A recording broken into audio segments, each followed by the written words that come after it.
Viewers, welcome to the learners nursing classes.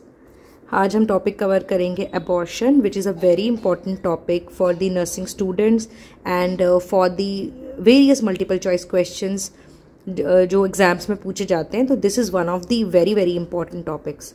So I will be covering this topic under broad headings like definition, then types of abortion, etiology यानी कि causes, management के हमें उनसे related management क्या होगा, उनसे related complications क्या हो सकती हैं, पोस्ट एबॉर्टल केयर में हमें क्या क्या करना चाहिए. So now coming to the broad definition of the abortion, termination of pregnancy मतलब प्रेगनेंसी का ख़त्म होना या ख़त्म करना ना. एक्सपेल्शन और एक्सट्रैक्शन. एक्सपल्शन मतलब अपने आप से जब कोई चीज़ बाहर आ जाती है, एक्सपल्शन. एंड एक्सट्रैक्शन मतलब when we are removing before the period of viability, that is 20 weeks. Now what is the viability का मतलब होता है इंडिपेंडेंटली सर्वाइव करना.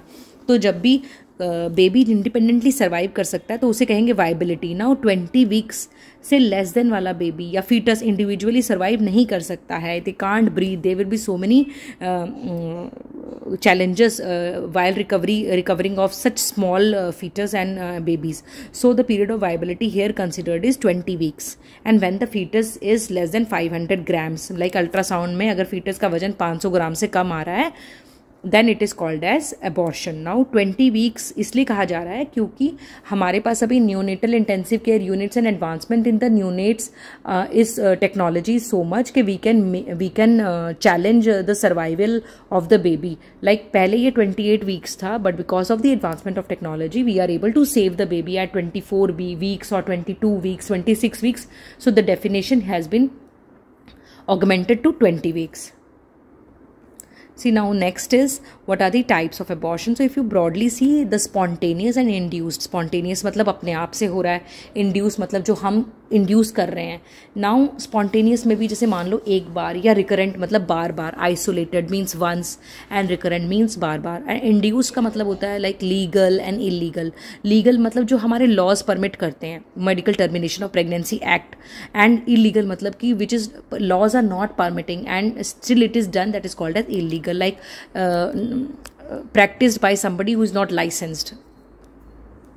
सो next is now spontaneous abortion के भी कारण होते हैं, लाइक फर्स्ट ट्राइमेस्टर भी हो सकता है, सेकेंड ट्राइमेस्टर अबॉर्शंस हो सकते हैं. तो these have got reasons why the spontaneous abortion is happening. Now I will tell you कि पहले ट्राइमेस्टर लाइक फर्स्ट 3 मंथ्स में अबॉर्शन के क्या कारण होते हैं. कि स्पॉन्टेनियस अबॉर्शन हो रहा है मतलब अपने आप ही अबॉर्शन हो जा रहा है. इसका मतलब क्या है कि there may be some defect in the baby और some defect in the mother. Now defects in the embryo like chromosomal abnormality है, या ब्लाइटेड ओवा है, या ट्राइजोमी है. तो ऐसे जो फीटस होते हैं वो खुद ही सर्वाइव नहीं करते हैं and they undergo spontaneous abortion. और अगर मान लो कि मदर में हार्मोनल एबनॉर्मलिटी है या एंडोक्राइन एबनॉर्मलिटीज़ हैं, लाइक थायराइड एबनॉर्मलिटीज़ है, या ल्यूटियल फेज डिफेक्ट है, या डायबिटीज़ है, तो ऐसी केसेस में स्पॉन्टेनियस अबॉर्शन हो जाता है पहले 3 मंथ्स में. So these are the reasons. Then coming to the second trimester abortion, like from 4 months to like 4th, 5th and 6th month, that is the second trimester. No, spontaneous abortion के कारण हो सकते हैं anatomical defects या infection. Now what are the anatomical defects like cervical incompetence, कि cervix की os खुली हुई है या ढीली है, तो उसकी वजह से जो बेबी प्रेगनेंसी जो है वो रुक नहीं पा रहा है यूट्रस में. एंड फाइब्रॉइड यूट्रस मतलब देर आर मल्टीपल फाइब्रॉइड्स और there is single huge fibroid in the uterus which is not helping in the pregnancy to progress. Now congenital malformations of uterus and intrauterine adhesions.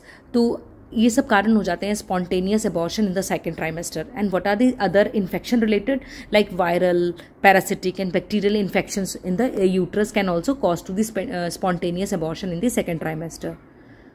Now coming to the other causes of the spontaneous abortion like autoimmune defect है अगर lady में, अगर anti DNA है या एप्ला है, applies anti phospholipid antibodies present हैं जो कि क्लॉट बना देती हैं ब्लड वेसल्स में, तो ये प्लेसेंटा फॉर्मेशन में और फीटस फॉर्मेशन में हेल्प नहीं करेंगी and these will cause spontaneous abortion. Autoimmune disorders हैं, थ्रोम्बोफीलिया है, कंजेनाइटल हार्ट डिफेक्ट्स है मदर में, हीमोग्लोबिनोपैथीज हैं, आयरएच आइसोइम्यूनाइजेशन है, premature rupture of membrane है, या mother is a smoker, then these all may cause into the causes of the spontaneous abortion.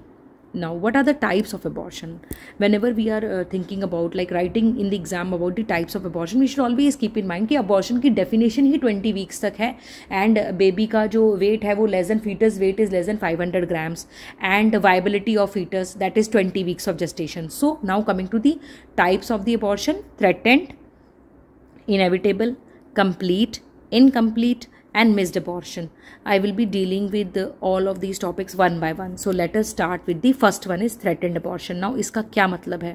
Threatened मतलब there is a threat to the fetus कि fetus healthy है, fetus alive है.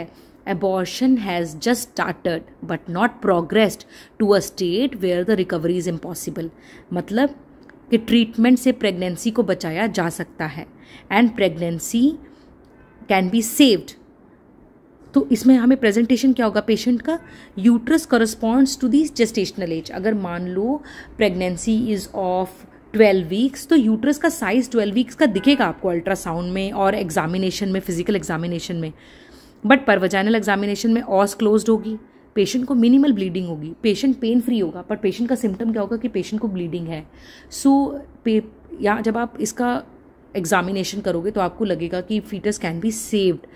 सो what is the management? First is आप ultrasound करोगे, आप foetal cardiac activity check करोगे, patient pain free है, आप रूटीन इन्वेस्टिगेशन करोगे, कंप्लीट हीमोग्राम करोगे, पेशेंट को बेड रेस्ट दोगे, पेशेंट को बोलोगे कि स्ट्रेनियस एक्टिविटी नहीं करेगा, पार्टनर के साथ सेक्सुअल इंटरकोर्स नहीं करेगा. So these all managements will help the pregnancy to be saved. So this is the management of the threatened abortion. Now coming to inevitable abortion. See, the change have progressed to a state from where continuation of pregnancy is impossible. अब प्रेगनेंसी को continue करना possible नहीं है, change इतना बढ़ चुका है. So cervix is dilated. Now cervix dilate होगा तो क्या होगा? पेशेंट को ब्लीडिंग भी हो सकती है. Now pregnancy the product of conception can be felt in the per vaginal examination.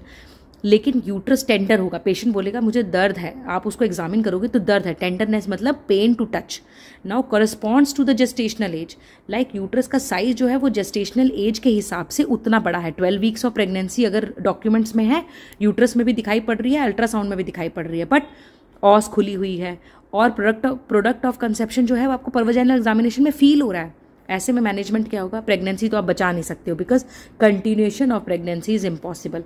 Now management क्या होगा? पेशेंट को ब्लीडिंग हो सकती है, हैवी ब्लीडिंग हो सकती है, सो आईवी फ्लूइड्स दोगे, ब्लड ट्रांसफ्यूजन की जरूरत पड़ी तो दे सकते हो, सक्शन इवैक्यूएशन और क्यूरेटाज करोगे, और wait for the spontaneous complete expulsion. Complete expulsion is very important because अगर रिटेन्ड प्रोडक्ट ऑफ कंसेप्शन अगर मान लो रहता है तो that can cause sepsis and infection to the patient. Final confirmation कैसे करोगे कि यूट्राइन कैविटी खाली है? By the ultrasound.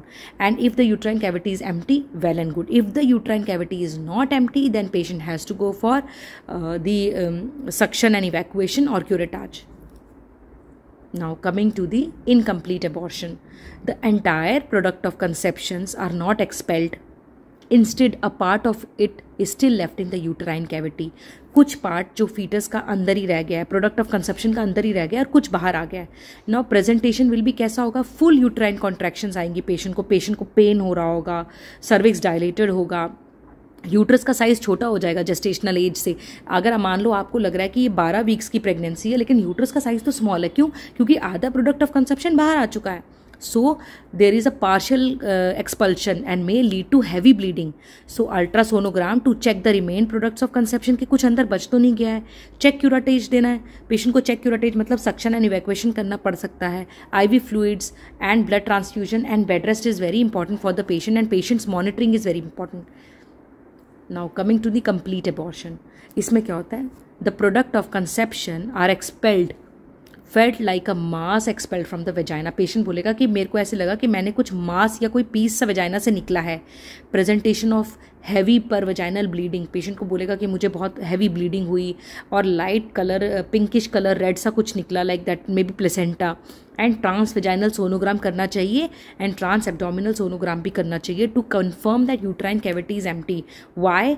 Because if the product of conceptions are left inside this can cause the medium for bacteria to grow and patient can go into sepsis. So the remnants are source of infections, and if the patient is RH negative, हमें mother को anti-D within 72 hours देना है to avoid the isoimmunization. Otherwise next pregnancy will be very very dangerous for the mother. Now what is missed abortion? When fetus is dead inside the uterus, तो fetus already dead है uterus के inside में, और retained inside the period of time, मतलब अंदर ही पड़ा हुआ है for some period of time, uterine cavity के अंदर है, there is no cardiac activity. तो प्रेजेंटेशन कैसा होगा? पेशेंट क्या बोलेगा? डार्क कलर ब्लीडिंग हो रही है और प्रेगनेंसी के सिम्टम्स भी कम हो गए हैं, लाइक नॉजिया वॉमिटिंग जो होता है, हाइपरेमेसिस जो होता है वो नहीं हो रहा है। फीटल कार्डियक एक्टिविटी आपको अल्ट्रासाउंड में बिल्कुल नहीं मिलेगी। And if the expulsion has not started, अगर मान लो एक्सपल्शन नहीं हुआ है तो मेडिकल या surgical intervention is required, because I told you if the product of conception और the fetus is dead inside and is inside the uterine cavity will act as a source of infection, may lead to sepsis in the mother, and this can be very very life threatening. Mother की इसमें जान भी जा सकती है। Now coming to what is septic abortion. Now all the concepts what you learned about all the abortions, now that all, जैसे मान लो product of conception रह गया, या कुछ vaginal infection है, या bacterial, parasitic या fungal infection है, तो these all can cause septic. Now any abortion which is associated with evidence of infection of the uterus or its content causes unsafe abortion. क्या होते हैं इसके causes? Like किसी लोकल वेंडर से, local आपने किसी लोकल मेडिकल प्रैक्टिशनर से जो लाइसेंस नहीं है उससे आपने अबॉर्शन करवा लिया, या अनस्टेराइल टेक्निक में अबॉर्शन कराया, या इलीगल टेक्निक से अबॉर्शन करवाया, तो these may cause infection. Retain product of conception, थोड़े से प्रोडक्ट्स रह गए हैं, इनकम्प्लीट यूट्राइन इवैक्यूएशन हुआ है, अनस्टेराइल इवैक्यूएशन हुआ है, remnants act as the medium for culture. I am again and again telling you कि थोड़ा सा भी प्रोडक्ट ऑफ कंसेप्शन बच जाएगा, वो कल्चर मीडिया का काम करेगा। पेशेंट कैसे आपको प्रेजेंट करेगा? पेशेंट बोलेगा पर वजाइनल डिस्चार्ज है और बहुत ही गंदी स्मेल आ रही है, एब्डोमेन में दर्द है, लोअर एब्डोमेन कैविटी में दर्द होगा, पेशेंट बोलेगा my abdominal cavity is having a pain and I abdomen is tender, tachycardia होगा, पेशेंट को हार्ट रेट बढ़ जाएगा, पेशेंट में प्रेजेंट विथ फीवर। तो all these are symptoms. So what is the treatment for all this? देखो patient को hospitalisation required है, patient को एंटीबायोटिक की जरूरत पड़ सकती है, IV fluid, blood transfusion. What will be the management in the septic abortion? C hospitalisation, first is the hospitalisation, कि पेशेंट को हॉस्पिटल में एडमिट हो जाना चाहिए, अपनी लाइफ के साथ बिल्कुल रिस्क नहीं लेना चाहिए, and the relatives also should bring the lady to the hospital. Obstetricians care is required, gynaecologist होना चाहिए जो पेशेंट को एग्जामिन करे, जो पेशेंट को ट्रीटमेंट शुरू करे। They should not go to quacks, यहाँ वहाँ छोटे मोटे डॉक्टर्स को, या midwifes can not manage this, ये सब मैनेजमेंट मिडवाइफ्स या दाई नहीं कर सकती हैं। So patient needs hospital care and obstetricians care.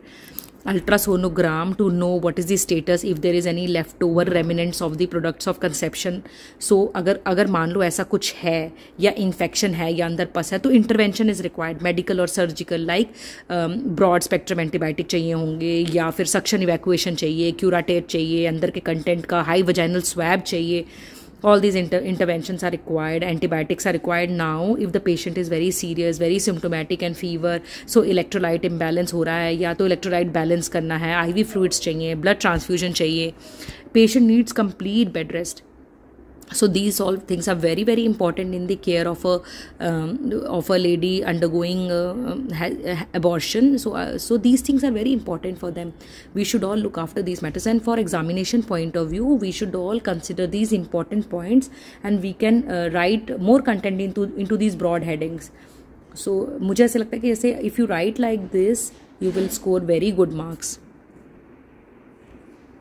Thank you.